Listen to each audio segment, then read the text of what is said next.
ये कहानी है एक सैनिक की जो वियतनाम में युद्ध के लिए गया था।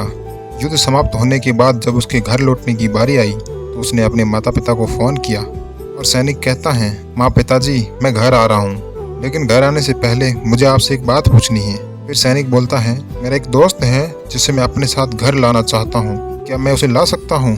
माँ बोलती है, बिल्कुल बेटा, ये भी कोई पूछने वाली बात है, हमें तुम्हारे दोस्त से मिलकर बहुत खुशी होगी। तो बेटा बोलता है, माँ आप लोग पहले एक बात जान ले, मेरा दोस्त युद्ध में बहुत बुरी तरह से घायल हो गया है और इस घटना में उसने अपना एक हाथ और एक पैर गंवा दिया है।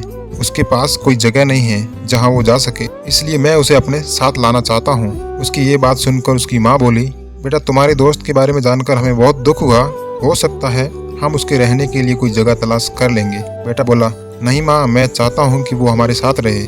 माँ बोली, लेकिन बेटा तुम समझ नहीं रहे हो कि तुम क्या चाह रहे हो। इस तरह का अपाहिज व्यक्ति हमारे लिए कितना बड़ा बोझ होगा। हमारी ज़िंदगी है जीने के लिए और हम नहीं चाहते कि इस तरह की कोई परिस्थिति हमारी ज़िंदगी में दखल दे। मेरे हिसाब से तुम्हें अकेले घर आना चाहिए और अपने दोस्त को वहीं छोड़ देना चाहिए। वह अपनी ज़िंदगी जीने के लिए कोई ना कोई रास्ता निकाल ही लेगा। यह सुनकर उस सैनिक ने फ़ोन रख दिया। कुछ दिनों बाद उसके माता पिता को वियतनाम से एक संदेश मिलता है जिसमें उन्हें बताया गया कि उनके बेटे की एक बिल्डिंग से गिरकर मौत हो गई। पुलिस के हिसाब से ये सुसाइड बताया गया। दुखी माता पिता ने तुरंत ही वियतनाम के लिए फ़्लाइट बुक कराई और वहां पहुंच गए।